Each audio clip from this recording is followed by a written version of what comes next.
ప్రొద్దుటూరులో తెలుగుదేశం జనసేన రెండు కూడా పొత్తులో ముందుకెళ్తున్నాయి. ఆ పొత్తులో భాగంగా మేము కడప నుంచి ఇక్కడ రావడం జరిగింది. సురేష్ నాయుడు గారి యొక్క ఆహ్వానం మేరకు ఈ రాష్ట్ర ప్రజలు సిద్ధంగా ఉన్నారు.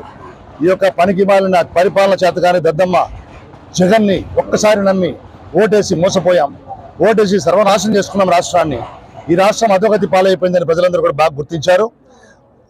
ఎటువంటి పరిస్థితుల్లో కూడా ఈ యొక్క ముఖ్యమంత్రి తన యొక్క వ్యాపారం తప్ప ఈ రాష్ట్రం గురించి ఏనాడు పట్టించుకున్న వాడు కాదు. పరిపాలన అసలు చేత కాదు. ఇటువంటి వ్యక్తిగత రాష్ట్రం పెట్టి తప్పు చేశామని ప్రజలందరూ ఫీల్ అవుతున్నారు.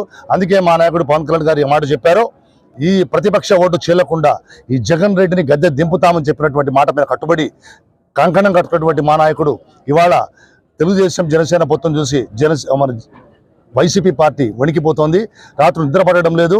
ఆయన కళ్ళలో కూడా చంద్రబాబు పవన్ కళ్యాణ్ ఎదురే వస్తున్నారు. కాబట్టి ఎటువంటి అనుమానం లేదు, 165 సీట్లలో విజయదుందు మోగించడానికి కడపలో 10కి 10 కూడా సాక్షాత్తు పులివెందులను కూడా మేము ఖచ్చితంగా తెలుగుదేశం జనసేన పొత్తులో గెలవబోతున్నామని ఆ నమ్మకం విశ్వాసం మాకున్నాయి. ప్రజలందరూ కూడా మమ్మల్ని ఆహ్వానిస్తున్నారు. ప్రజలు బటన్ నొక్కి ఈయనని 2 బటన్లు నొక్కి ఇంటికి పంపడానికి సిద్ధంగా ఉన్నారు. అలాగే ఆయన ఇంటికి పోయిన తర్వాత జైలుకు పోవడానికి కూడా జగన్ రెడ్డి నువ్వు సిద్ధంగా ఉండు.